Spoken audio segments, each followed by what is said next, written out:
여러분, 안녕.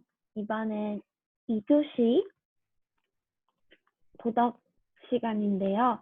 우리는 이번 시간에 가이드라인을 만들어 볼 거예요. 그래서 우리가 원하는 우리 반의 모습을 세워볼 건데요. 먼저 여러분들 작년 반 친구들 모습 중에 보기 싫었던 모습들이 있을 거야. 뭐 예를 들어서 이런 식으로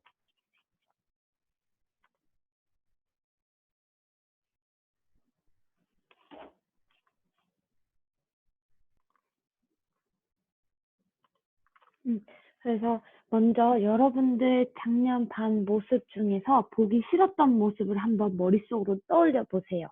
선생님들이 이런 예시들을 가지고 와봤는데 이런 예시들 말고도 여러분들이 작년에 여러분들의 반의 모습을 떠올려 봤을 때 이런 모습 나 진짜 좀 별로였다 라고 생각하는 거.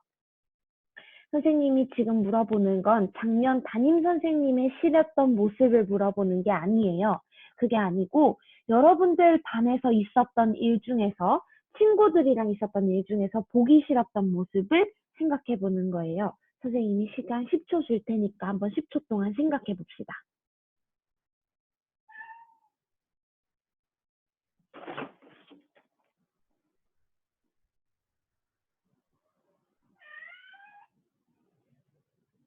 네, 좋아요. 여러분들 머릿속으로 각자, 나 이런 모습 진짜 작년에 별로였어. 나 보기 좀 싫었어. 라고 생각하는 모습들이 각자 하나씩은 있을 것 같아요. 선생님들은 이런 예시를 가지고 와봤는데요. 친구 한 명을 무시하고 싫어한다던가, 아니면 다른 친구를 뒤에서 그 친구가 없을 때 뒤에서 욕을 한다던가, 아니면 친구가 장난을 너무 심하게 쳐서 내가 기분이 나빴다던가, 아니면 나랑 쟤랑 1인 1역을 같이 해야 되는데 쟤는 안 하고 나 혼자만 열심히 해서 좀 기분이 나빴다던가 뭐 이런 여러 가지 모습들 다 한 번씩은 경험해 봤거나 아니면 본 적이 있었을 것 같아요. 그렇다면 그런 싫었던 모습을 우리가 겪어봤잖아요. 그런데 우리가 그걸 오래 그 모습이 나는 싫었는데도 올해 또 그 모습을 겪을 필요가 있을까?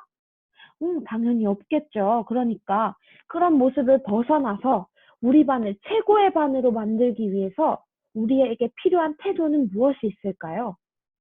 예를 들어 볼까? 예를 들면 친구들을 서로 존중해주면 친구를 뒤에서 욕할 일도 그리고 친구에게 장난을 너무 심하게 칠 일도 없겠죠. 이런 식으로 어떤 우리가 태도와 어떤 행동을 취해야 우리 반이 최고의 반이 될 수 있을까 한번 생각해 보는 거예요. 마찬가지로 10초 주겠습니다. 한번 생각해 봅시다.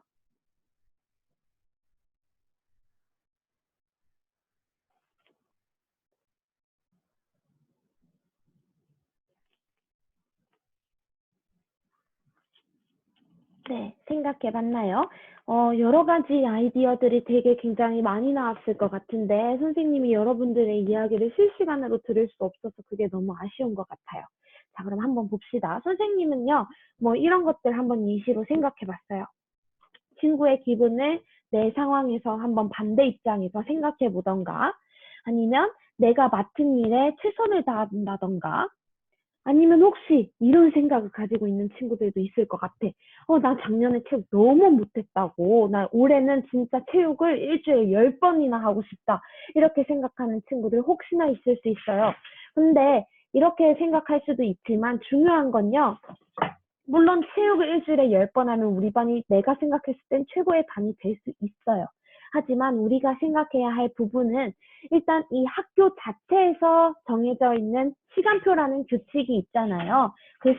학교에서 정해진 규칙 안에서 우리 반에서 스스로 우리가 해결할 수 있는 문제에 대한 가이드라인을 세워보는 거예요. 무슨 말인지 이해가 되나요? 우리가 체육을 10번 하고 싶다고 해서 맘대로 10번 할 수 없으니까 우리가 할 수 있는 범위 내에서 찾아보자라는 이야기였어요. 자, 그래서요, 우리가 방금 이야기해본 이 내용을 온라인 학습에 그대로 가져와 볼 거예요. 우리 지금 온라인 수업을 하고 있으니까. 우리가 지금 최고의 온라인 또는 최고의 온라인 학습을 하기 위해서는요, 이렇게 하면 좋을 것 같아요. 라고 해서 이 네모 안에 들어갈 말을 여러분들이 생각해 보는 거예요. 예를 들어서, 맡은 일에 최선을 다하면 좋겠다. 라고 하는 거죠. 또는, 뭐, 맡은 일에 최선을 다한다는 건 선생님이 올려준 과제나 동영상 같은 걸 열심히 학습하고, 과제도 최선을 다해서 하고, 그런 것들을 말하는 거겠죠. 맡은 일에 최선을 다하는 게 온라인 학급에 적용이 된다면요. 또는 클래스팅에서 친구를 배려한다. 뭔가 내가 댓글을 달 때, 이런 댓글을 달아도 될지, 또는 친구가 별로 안 좋은 아이디어를 냈을지라도 친구를 비난하지 않는 거, 이런 것들 다 친구를 배려하는 행동이라고 볼 수 있겠죠.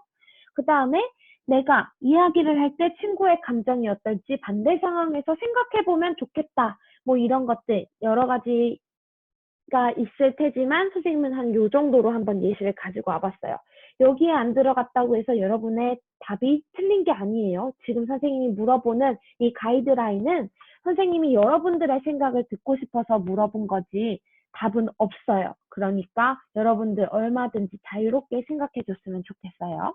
선생님보단 여러분들이 아이디어가 훨씬 많고 뛰어날 것 같아서. 자, 그래서 우리가 결국 만들 건 요 표예요. 우리가 이 표를 만들어 볼 건데요. 선생님이 설명해 줄게요. 지금부터. 자, 일단 제목. 우리는 최고의 온라인 학급을 만들기 위해서 이런 것들을 하면 좋겠다라고 할 건데 선생님은 어떤 예시를 가지고 왔냐면 이야기할 때 친구의 기분을 생각해 보면 좋겠다라고 했어요. 친구의 기분을 생각해서 말하는 게 어떻게 말하는 거냐면 내가 그런 댓글을 달아서 너가 기분이 나빴겠구나. 미안해. 라고 친구의 기분을 생각해 보거나 아니면 이렇게 말할 수도 있겠죠. 와, 너가 쓴 글 정말 멋있다. 라고 하면서 친구의 글을 칭찬해 준다던가 아니면 와, 난 진짜 생각하지도 못했는데 너 생각도 진짜 좋은 것 같아. 라고 내 생각과는 다르지만 친구의 의견도 비난하지 않고 칭찬해 줌으로써 친구의 기분을 생각해 보는 것도 그런 친구의 기분을 생각해서 하는 말하는 방법이라고 할 수 있겠죠. 이 옆에 칸에는요. 친구의 기분을 생각하는 게 과연 어떻게 행동하는 건지에 대해서 적어주면 돼요. 이거는 그 말 자체를 이야기한 거라면 이건 어떻게 행동하는지 예를 들어 친구의 게시글의 내용을 존중한다. 아무리 그 친구가 내용이 조금 이상할지라도 친구는 이런 뜻에서 썼을 수도 있겠지 하고 비난하는 것이 아니라 친구의 기분을 생각해서 먼저 다시 한번 생각해 본다던가 아니면 내가 친구한테 댓글을 달 때 내가 이 댓글을 달았을 때 친구가 기분 나빠하진 않을까 하고 생각해 보는 것도 하나의 행동의 예시라고 볼 수 있겠죠. 그리고 이 내용을 다 쓰고 마지막에 우리는 친구의 기분을 생각하는 온라인 학급을 만들고 싶어요. 이거 그대로 여기 위에 있는 이 문장 그대로 가지고 왔죠. 이렇게 그대로 가지고 온 다음에 왜냐하면 뒤에 이유를 써주면 돼요. 왜 내가 친구의 기분을 생각하는 온라인 학급을 만들고 싶은지에 대한 이유를 여기 밑에 왜냐하면 뒤에다가 적어주면 되는데요. 선생님이 지금 글씨체가 이유를 적어주면 되는데 왜냐하면 나는 친구의 기분을 상하게 하고 싶지 않기 때문이에요. 라고 이렇게 이유를 적어주면 될 것 같아요. 간단하죠? 그래서 여러분들이 해야 할 과제는요. 방금 뒤에 있었던 요 표를 여러분들 스스로 작성해 보면 되는데요. 내가 생각했을 때 최고의 온라인 학급의 모습이 뭘지 생각해보고 뒤에 있는 표에 빈칸을 채워주면 됩니다. 요거를 빈칸을 채운 다음에요. 어디다 채울 거냐면 배운 공책에 이 표 그대로 이 화면 전체 그대로 배운 공책에 적어서 해주면 되고요. 그걸 그대로 사진 찍어서 어디에다 올릴 거냐면요. 제출은 클래스팅에다가 올려주면 되는데 과제 말고 미안해요. 과제 말고 게시글에다가 올려주세요. 선생님이 이야기했습니다. 과제 말고 게시글에다 올릴 거예요. 자, 선생님이 요거 보여줄 테니까 이 표 그대로 여러분들이 만들어주면 돼요. 미안. 요 표 그대로 이 괄호 안에는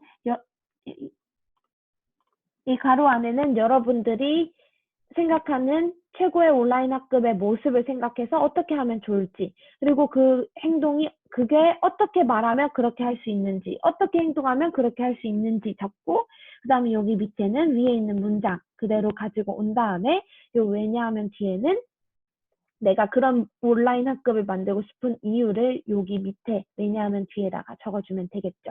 자, 요 화면 그대로를 작성해서 올리는 게 과제입니다. 선생님이 시간 이번 교시 내내 줄 테니까요. 쉬는 시간 오기 전까지 꼭 클래스팅에 올리는 것까지 완료해 주세요.